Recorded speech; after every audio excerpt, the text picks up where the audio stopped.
The cold wind howled across the barren surface of Epsilon 9. Kang Tahoe pulled his worn jacket tighter around his broad shoulders as he walked the perimeter of the mining colony. 5 years. It had been 5 years since he had commanded troops. 5 years since he had been someone who mattered. "Hey, Kang. We need you at the North Tunnel." The voice crackled through his cheap communicator. "On my way," Tahoe replied, his voice flat and empty. The miners were fighting again. It was always about the same things: gambling debts, stolen rations, or jealousy over the few women who worked at the colony. Tahoe didn't care. Breaking up fights was just something to do between bottles of synthetic rice wine. He reached the North Tunnel where 2 miners were being held apart by their friends. Blood dripped from both their noses. "He cheated me," one shouted. "You're a liar," the other yelled back. Tahoe sighed. Enough. His voice wasn't loud, but both men stopped shouting. "Go to your quarters, Han. You Jew, come with me." The miners obeyed without question. They had seen what happened to those who challenged Tahoe. Last month, a drunk miner had pulled a knife on him. Tahoe had moved so fast that most witnesses couldn't even describe what they saw. The miner spent 2 weeks in the medical bay. Back in his small living quarters, Tahoe sat at his desk and filed a basic report. Colony Administrator Choi required paperwork for every incident. The man was obsessed with records, as if anyone from Earth actually read reports from this distant rock. Tahoe's fingers paused over the keypad. His right hand trembled slightly, a reminder of the neural implants that still lay dormant beneath his skin. Military-grade combat systems, the finest ever given to a human soldier, now shut down and useless. He glanced at the small mirror on his wall. A tired face with dead eyes looked back at him. His black hair was starting to show threads of gray despite being only 35 years old. A long scar ran from his right temple down to his jaw, the one injury his enhanced healing couldn't fully repair. "Captain Kang Tahoe," he whispered to himself, hero of the Battle of Proxima, youngest Special Forces commander in Terran Defense Fleet history. Now he was just the security guy who broke up fights between miners. Tahoe opened the bottom drawer of his desk and pulled out a bottle. The synthetic rice wine burned his throat, but it dulled the memories. Memories of his squad. 12 men and women, the best soldiers humanity had to offer, all dead because of his orders. He still saw their faces when he tried to sleep. Park, the weapons specialist who could hit a target at 2 kilometers. Lee, the tech expert who could hack any alien system. Kim, his second-in-command who had followed him loyally into what became their tomb. The official investigation had cleared him. Unavoidable casualties due to faulty intelligence, the report said. But Tahoe knew better. He should have seen the trap, should have protected his people. A soft beeping from his old military communicator interrupted his thoughts. He hadn't used it in years, but kept it charged out of habit. The message was brief. Unusual vessel approaching Epsilon 9, not matching any known mining or transport signatures. Tahoe put down his bottle. Probably nothing. Smugglers, maybe, or lost merchants. But something in his gut, the instinct that had kept him alive through dozens of battles, told him this was different. For the first time in years, he felt a spark of interest. He stood up, his tall frame straightening to its full height. His hands stopped trembling. Outside, a bright light cut through the night sky of Epsilon 9, heading toward the surface at high speed. Whatever it wasn't landing. It was crashing. And it was going to crash very close to the colony. Tahoe grabbed his emergency kit and ran toward the crash site. The bitter cold bit at his face, but he ignored it. Years of military training wouldn't let him ignore a distress situation, no matter how much he wanted to be left alone. The small spacecraft had carved a deep trench in the rocky ground.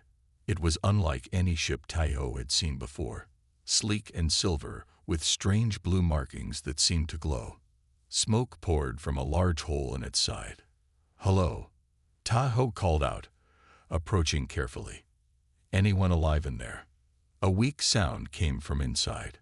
Tai-ho climbed through the damaged hull, his hand instinctively reaching for a weapon he no longer carried. Inside, he found two beings huddled together in the main cabin.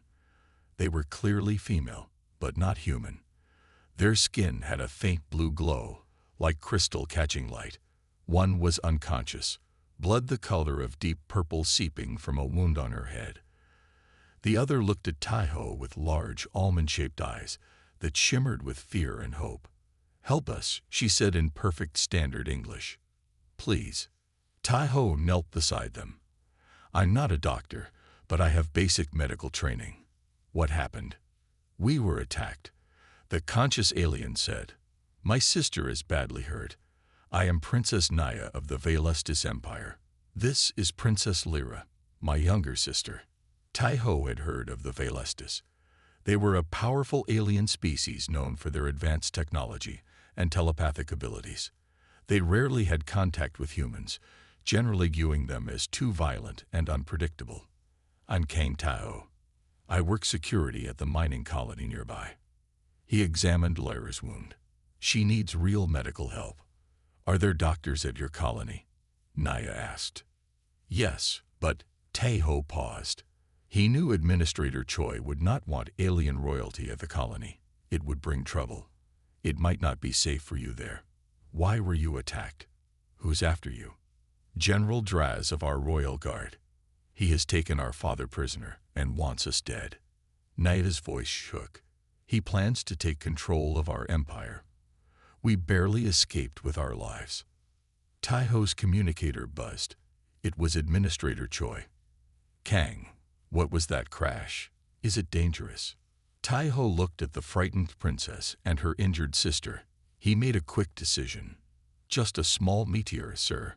Nothing to worry about. I'll check it and report back." "Good. Keep me informed." Choi sounded relieved. Tai-ho turned back to Naya. "I'll help you, but we need to be careful. The colony administrator won't want to get involved in alien politics." "You would defy your superior?" Naya asked, surprised. "It wouldn't be the first time," Tai-ho said grimly. "Can you walk? I need to get you both to my quarters without being seen." Naya nodded. Together, they carried the unconscious Lyra from the wreckage. Tai-ho led them on a path that avoided the colony's security cameras.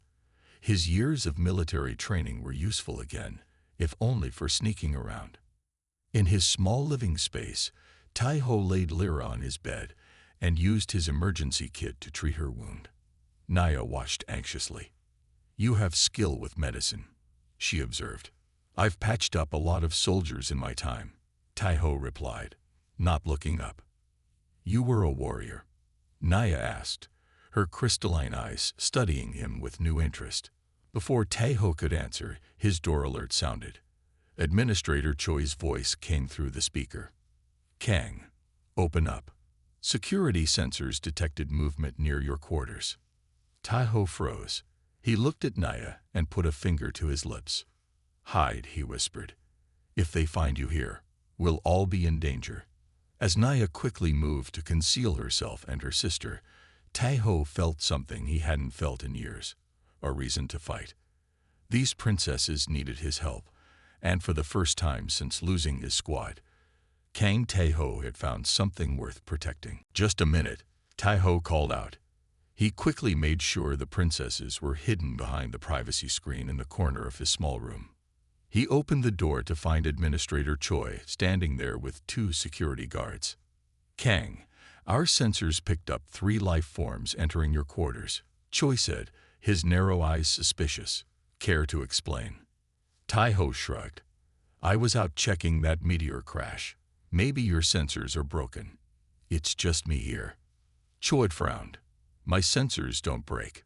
Step aside. We're going to search your quarters." Tai-ho blocked the doorway. "With all due respect, sir, I've had a long day.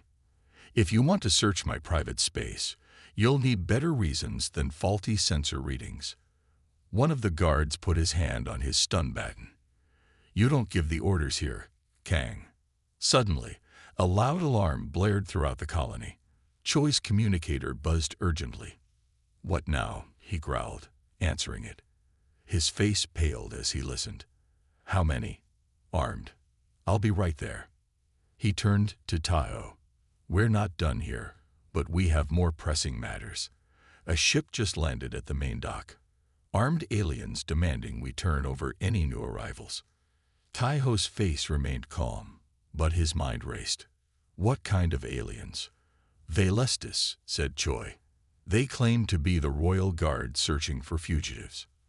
I don't want our little mining operation caught in the middle of alien politics." After Choi and the guards left, Taiho closed the door and turned to where the princesses were hiding. "Your General Draz works fast," he said as they emerged from behind the screen. "His men are already here." Princess Naya looked terrified. "If they find us, they will kill us." Princess Lyra, now awake but weak, spoke for the first time.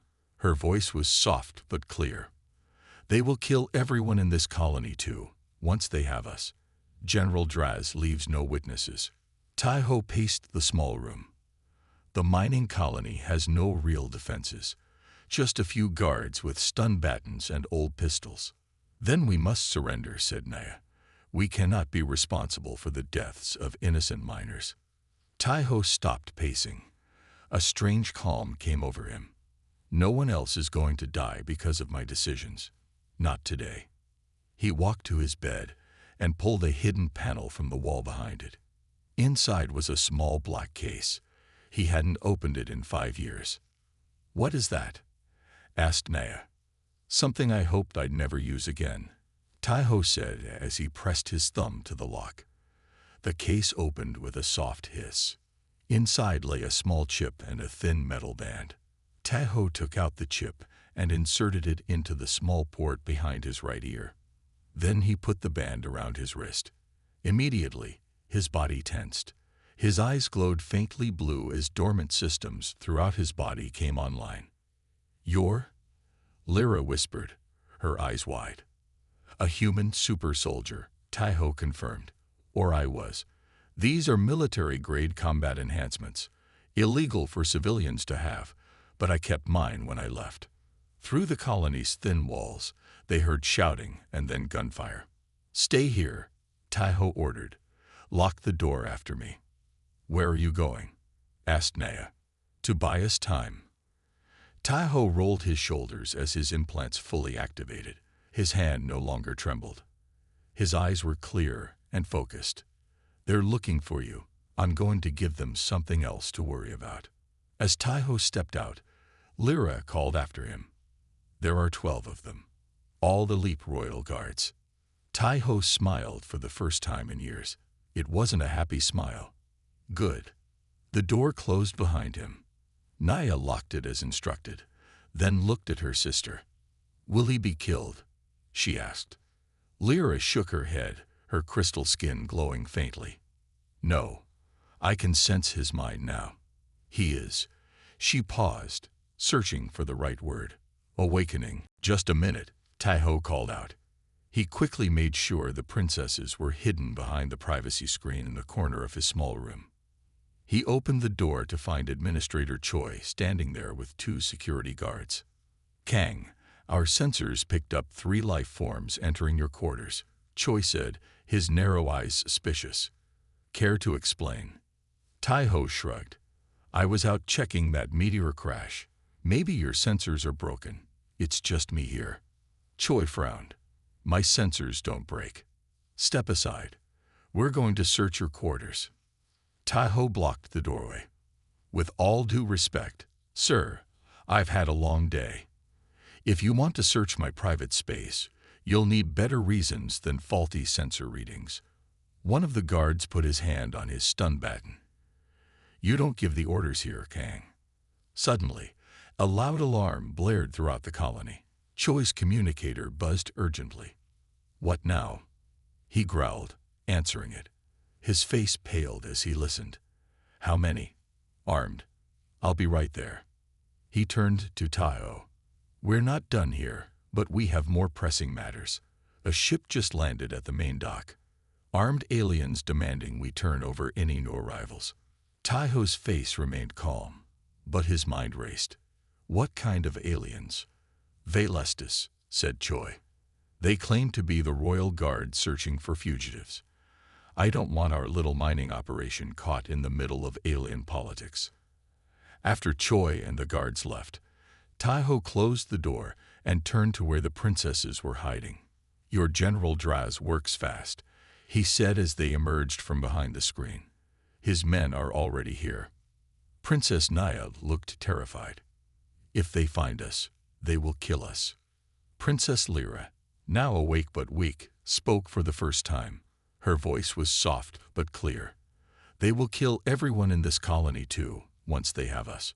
General Draz leaves no witnesses. Taiho paced the small room. The mining colony has no real defenses, just a few guards with stun batons and old pistols. Then we must surrender, said Naya. We cannot be responsible for the deaths of innocent miners. Taiho stopped pacing. A strange calm came over him. No one else is going to die because of my decisions. Not today. He walked to his bed and pulled a hidden panel from the wall behind it. Inside was a small black case. He hadn't opened it in 5 years. What is that? Asked Naya. Something I hoped I'd never use again, Taiho said as he pressed his thumb to the lock. The case opened with a soft hiss. Inside lay a small chip and a thin metal band. Taiho took out the chip and inserted it into the small port behind his right ear. Then he put the band around his wrist. Immediately, his body tensed. His eyes glowed faintly blue as dormant systems throughout his body came online. You're, Lyra whispered, her eyes wide. A human super soldier, Taiho confirmed. Or I was. These are military-grade combat enhancements, illegal for civilians to have, but I kept mine when I left. Through the colony's thin walls, they heard shouting and then gunfire. Stay here, Taiho ordered. Lock the door after me. Where are you going? Asked Naya. To buy us time. Taiho rolled his shoulders as his implants fully activated. His hand no longer trembled. His eyes were clear and focused. They're looking for you. I'm going to give them something else to worry about. As Taiho stepped out, Lyra called after him. There are 12 of them, all elite royal guards. Taiho smiled for the first time in years. It wasn't a happy smile. Good. The door closed behind him. Naya locked it as instructed, then looked at her sister. Will he be killed? She asked. Lyra shook her head, her crystal skin glowing faintly. No, I can sense his mind now. He is. She paused, searching for the right word. Awakening. 3 days later, the transport ship approached the Terran military outpost. It was a large gray station orbiting a small moon. Taiho felt strange, seeing the familiar Terran Defense Fleet symbols again after so many years away. This is Outpost Gamma 7. A voice came over the radio. Identify yourself. This is Kang Taiho, former captain, Special Forces Division. Taiho replied, requesting emergency docking and assistance. There was a pause. Then, verification code. Taiho gave his old military code. Another long pause followed. Docking approved. Bay 12. Commander Park G1 will meet you. Taiho's hands tightened on the controls. Park. He's stationed here. You know this commander? Asked Naya, who sat beside him. We trained together. He was my friend once. Taiho's face was tight with worry. Before my disgrace. The ship docked smoothly. Taiho turned to the princesses. Stay close to me. Let me do the talking. As they exited the ship, a tall, well-dressed officer waited for them. His uniform was perfect, and medals covered his chest. He smiled when he saw Taiho. The great Captain Kang, Commander Park said, stepping forward with open arms. Everyone thought you were dead. Taiho did not return the embrace. I prefer it that way, Jaiwan. Park's smile didn't reach his eyes. He looked at the 2 Valestis princesses with interest. And who are your friends? Refugees seeking Terran protection, Taiho said simply. We need secure quarters and communication with Terran High Command. Of course, of course. Park waved to some guards. Follow me. We'll get you all settled. They walked through the station. Tai-ho noticed there were fewer personnel than there should be, and those he saw looked away quickly when he made eye contact. Park led them to a large suite. Rest here. We'll talk more after you've had time to clean up and eat. When Park left, Tai-ho immediately checked the room for listening devices. His enhanced senses picked up 3. Something is wrong, he whispered to the princesses, pointing out the devices. Too many guards, not enough regular staff.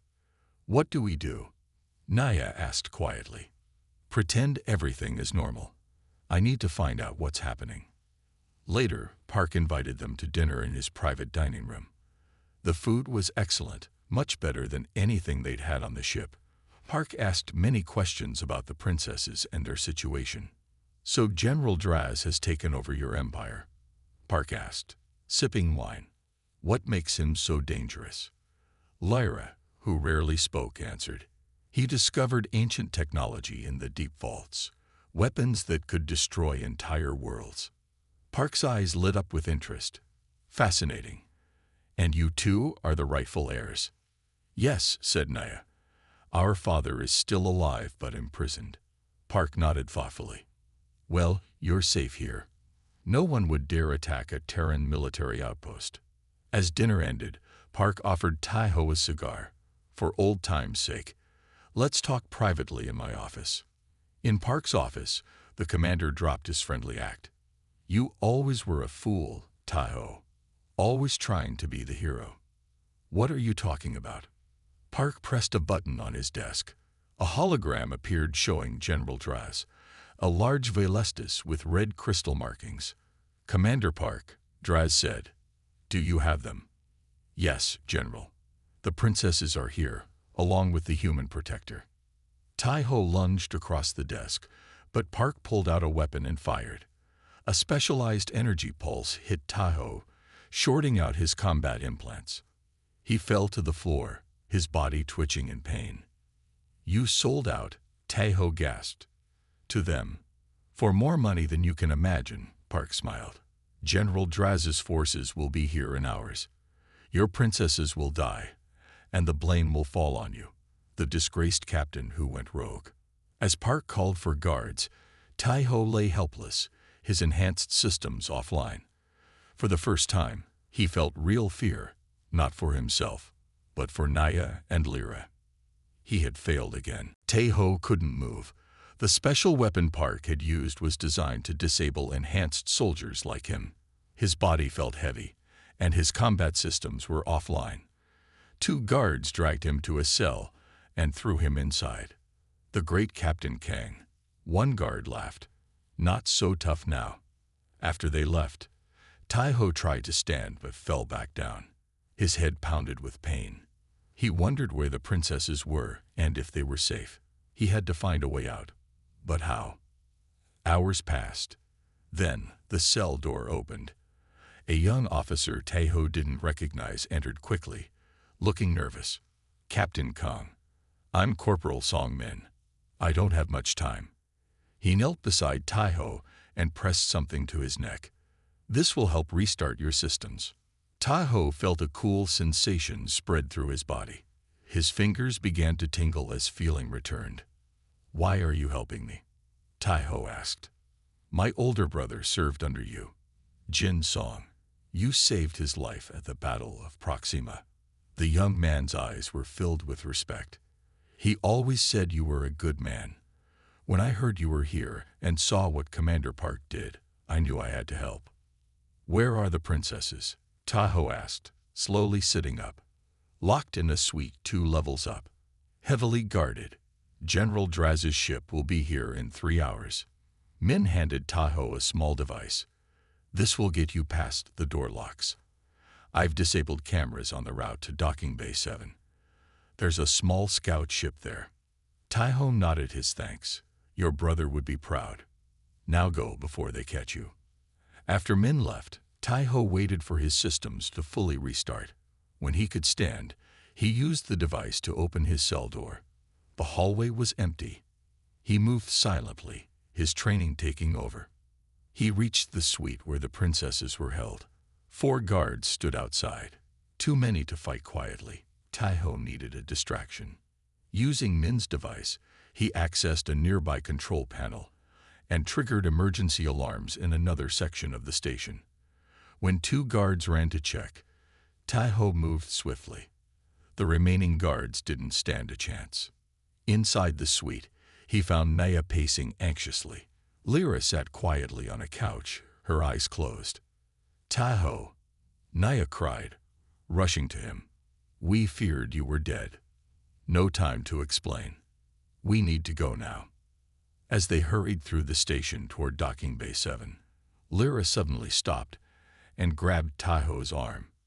"Wait," she said. "I need to show you something." Her crystal skin glowed brightly as she placed her hands on either side of Taiho's face. Suddenly, his mind was filled with images, memories that weren't his own. He saw General Draz in a secret meeting with humans, high-ranking Terran officials. Among them was Commander Park. They were discussing a plan, the same mission where Taiho had lost his squad 5 years ago. "It was never bad intelligence," Lyra said softly. "Your mission was sabotage. They wanted your squad eliminated because you discovered something you weren't supposed to know." The images continued, showing Draz giving the humans access to ancient Vailestis technology in exchange for their help in his coup. "The same people who betrayed you then are working with Draz now," Lyra explained as she broke the mental connection. "They are corrupt officials in your government." Taiho stood frozen, rage building inside him. His entire squad, his friends, had died because of a conspiracy. "Why didn't you tell me this before?" he asked, his voice tight. "I wasn't sure until we came here," Lyra said. "I needed to be close enough to sense Park's memories to confirm it." Naya took Taiho's hand. "Now you know the truth. Will you still help us?" Taiho's eyes hardened with new determination. "More than ever. This isn't just about saving you anymore. It's about justice for my squad and stopping traitors in my own government." They continued toward the docking bay, but now Taiho's mission had changed. He wasn't just a disgraced soldier helping alien royalty. He was a warrior seeking vengeance. The small scout ship raced away from the outpost, just as alarms began to sound throughout the station. Taiho pushed the engines to maximum speed, hoping to put enough distance between them and the station before Park realized they were gone. "Where will we go now?" Naya asked. "We can't trust your military." "Not the military," Taiho agreed, "but I know people we can trust." He set course for the frontier sectors, lawless regions on the edge of Terran space. 2 days later, they arrived at a hidden space station that didn't appear on any official maps. It was built into a large asteroid, with only a few lights showing its location. "Welcome to the Haven," Taiho said, as he carefully navigated toward a hidden docking bay. "Home to smugglers, ex-soldiers, and anyone who wants to disappear." A gruff voice came over the radio. "Identify yourself or be shot down." "It's Kang Taiho. Tell Kim Hyun his old captain is here." There was a long pause. Then, "Bay 3 is open. Don't try anything funny." They docked and were met by armed guards who escorted them through dark corridors to a large room filled with maps, weapons, and communication equipment. A man sat behind a desk, cleaning a gun. He looked up as they entered, his scared face breaking into a grin. "Captain Kang, I thought you were dead." "I almost was, Hyun," Taiho replied. "Several times." Kim Hyun was shorter than Taiho, but had broad shoulders and strong arms. A long scar ran from his left eye to his jaw. He had been Taiho's explosives expert before the failed mission. "I got out before they could pin anything on me," Hyun explained. "Started a little business out here." He looked at the princesses with interest. "Who are your crystal friends?" After Taiho explained their situation, Hyun whistled. "General Draz, corrupt Terran officials, ancient alien weapons. You never do anything small, do you, Captain?" "We need help, Hyun. A team. People we can trust." Hyun nodded. I know just the people, but it will be dangerous. Over the next 2 days, Hyun called in old favors. One by one, people arrived at the haven. First came Lee Soo-jin, a small woman with bright eyes and quick hands. She had been kicked out of the military for hacking into secure systems. Best tech expert in 3 sectors, Hyun said. Next was Dr. Baek Do-hyun, an older man with kind eyes and steady hands. He helped design your combat implants, Hyun told Tae-ho. He can make sure they don't fail again. The last to arrive was Moon Hae-nul, a tall woman with cold eyes. She had once been Tae-ho's rival in the Special Forces program. Why should I help you, Kang? She asked when they met. You always thought you were better than me. I need your ship and your skills, Tae-ho said honestly, and I was wrong about many things back then. While the team gathered supplies and weapons, Dr. Baek worked on Tae-ho's implants. Princess Lyra watched with interest. Your enhancements were limited, she observed. There are blocks in your neural pathways. Dr. Baek nodded. Military command didn't want soldiers to be too powerful, too hard to control. Can you remove these blocks? Tae-ho asked. It's risky, Dr. Baek warned. But yes. While Tae-ho underwent the procedure, Princess Naya worked with Hyun to contact other alien species who had suffered under Draz's recent attacks. Many agreed to help, seeing this as their chance to stop him before he became too powerful. When Tae-ho awoke from the procedure, he felt different, stronger, faster, more connected to his enhancements than ever before.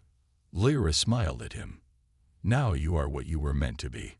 A weapon, Tae-ho said quietly. No, Lyra touched his hand. A protector. As the team finalized their plans, Tae-ho looked around at his new allies. For the first time in 5 years, he wasn't alone. He had a new squad, a new purpose. And now, they would take the fight to General Draz. Hae-nul's ship, the Shadow Runner, was fast and well-armed. It carried Tae-ho's team toward the Velastis homeworld, leading a small fleet of ships from the various alien species that had joined their cause. The palace has strong shields and hundreds of guards, Naya explained as they studied maps of the capital city. Even with our allies creating diversions, reaching my father will be nearly impossible. Impossible is what humans do best, Hyun said with a grin. Right, Captain. Tae-ho nodded. We'll split into teams. Hyun, Soo-jin, and Hae-nul will lead the diversion attacks. Dr. Baek will stay with the ship to coordinate. The princesses and I will enter the palace through the old tunnels Lyra told us about. As they approached the Velastis system, Tae-ho spent time with Lyra, who helped him understand his newly enhanced abilities. Focus your mind, she instructed, her crystal skin glowing softly. Your implants respond to your thoughts. Don't fight them. Work with them. Under her guidance, Tae-ho learned to control his enhancements with more precision than ever before. His speed, strength, and reflexes improved dramatically. But more importantly, he gained a deeper connection to his systems. There is something else, Lyra said the night before they reached the homeworld. I can form a telepathic bond with you. It would allow us to communicate without words and could help stabilize your systems if they become overloaded. Is it dangerous? Tae-ho asked. Not physically, Lyra said, but our minds would be connected. We would share thoughts, feelings, memories. Tae-ho hesitated. He had kept his thoughts private for so long. But he nodded. If it helps us save your father and stop Draz, I'm willing. Lyra placed her hands on either side of his face. Her skin glowed brighter, and Tae-ho felt a strange warmth spread through his mind. For a moment, their thoughts merged, and he saw flashes of her memories, growing up in the palace, learning her powers, her fear when the coup began.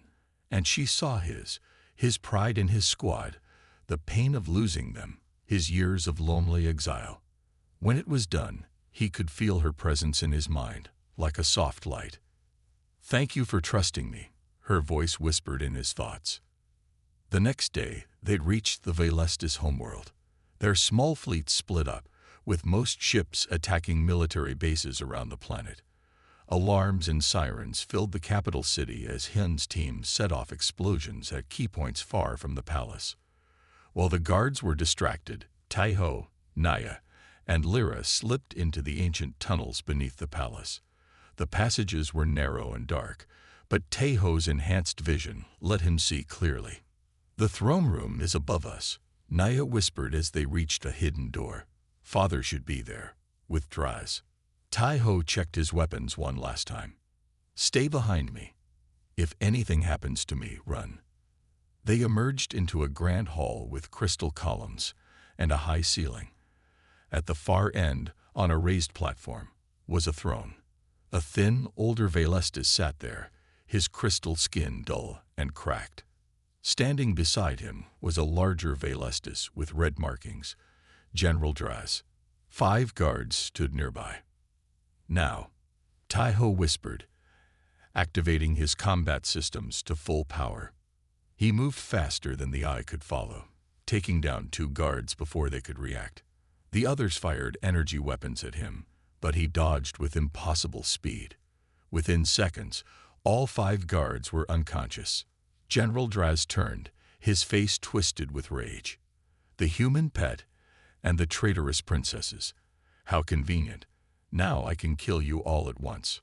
Draz raised his hand, and Taeho saw it was covered in a strange metal glove that glowed with power. Too late, he realized what it was. The ancient weapon. Lyra's voice cried in his mind. A blast of energy hit Taeho square in the chest, sending him flying across the room. Pain shot through Taeho's body as he hit the wall and fell to the floor. His combat systems flashed warnings in his vision. The weapon Draz used was unlike anything he had faced before. "Did you think you could defeat me?" Draz laughed, the glowing metal glove on his hand pulsing with energy. "This is just one of the ancient weapons. When I control them all, even Earth will bow to me." Taeho tried to stand but couldn't. The blast had damaged his implants. Through their mental link, he felt Lyra's fear. "Stay back," he warned her silently. Draz walked toward him, the glove glowing brighter. "I will kill you first, human, then the princesses, then their pathetic father." Princess Naya stepped in front of Taeho. "You will not touch him." Draz laughed again. "Brave but foolish, princess." As Draz raised his glove again, Taeho felt something strange through his link with Lyra. She was channeling energy into his systems, repairing the damage. "I can help you," her voice said in his mind. "But you must trust me completely. Open your mind fully to me." Taeho hesitated for only a second, then dropped all his mental barriers. Immediately, he felt Lyra's presence fill his mind. His implants began to glow with blue light, the same color as Lyra's crystal skin. As Draz fired his weapon at Naya, Taeho moved with impossible speed. He grabbed Naya and pulled her aside, the energy blast missing them by inches. "What?" Draz turned in shock. "How are you standing?" Taeho felt stronger than ever before. Through Lyra, he could feel and control his implants perfectly. They were no longer separate tools, but part of him. "It's over, Draz," Taeho said. "Surrender." "Never." Draz fired again and again, but Taeho dodged each blast with ease. Moving faster than the eye could follow, Taeho closed the distance between them. Draz swung the gloved hand, but Taeho caught his wrist. The two struggled, power against power. "Lyra," Taeho called through their link. "Help me." Lyra poured more energy into their connection. Taeho's entire body glowed blue now. With a final surge of strength, he twisted Draz's arm and ripped the glove from his hand. Draz fell to his knees. Without the ancient weapon, he was just another soldier. Guards loyal to the Emperor rushed in, alerted by the sounds of battle. "Arrest General Draz for treason," Emperor Killith commanded, his voice weak but firm. As the guards took Draz away, Naya ran to her father. Taeho stood still, the blue glow slowly fading from his body. He felt Lyra gently withdraw from his mind. their deep connection returning to the lighter link they had established before. "Thank you," he said to her. "Without you, I would have failed." Lyra smiled. "We saved each other." In the days that followed, the truth about Draz's conspiracy was revealed. The corrupt Terran officials who had worked with him were exposed and arrested, including Commander Park. Tai-Ho was officially cleared of all blame for his squad's deaths. Their names were honored as heroes who had discovered a dangerous plot. 1 week after the battle, Emperor Killith called for a special ceremony. Tai-Ho stood before the throne, now strong and healthy again. "King Tai-Ho of Earth," the Emperor said, "you saved my life and my daughter's. You helped preserve our empire. How can we repay you?" Tai-Ho bowed. "I seek no reward, Your Majesty. Justice for my fallen comrades is enough." Nevertheless, the Emperor continued, "I wish to offer you the position of Imperial Guardian. No non-Velastis has ever held this honor." Tai-Ho was surprised. "I am honored, Your Majesty."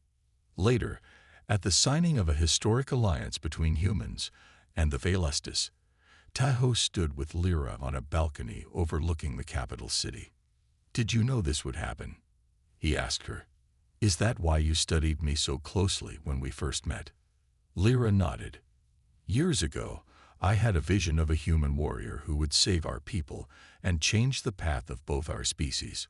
When I saw you, I knew it was you." "And our connection?" Tai-Ho asked. "Was that part of your vision too?" Lyra took his hand, her crystal skin glowing softly. "Some things are meant to be, even if we don't see them coming." As they looked out over the city, Tai-Ho felt peace for the first time in years. He had found redemption, justice, and perhaps something more. The disgraced warrior had become a bridge between worlds, all because he chose to help 2 alien princesses in need.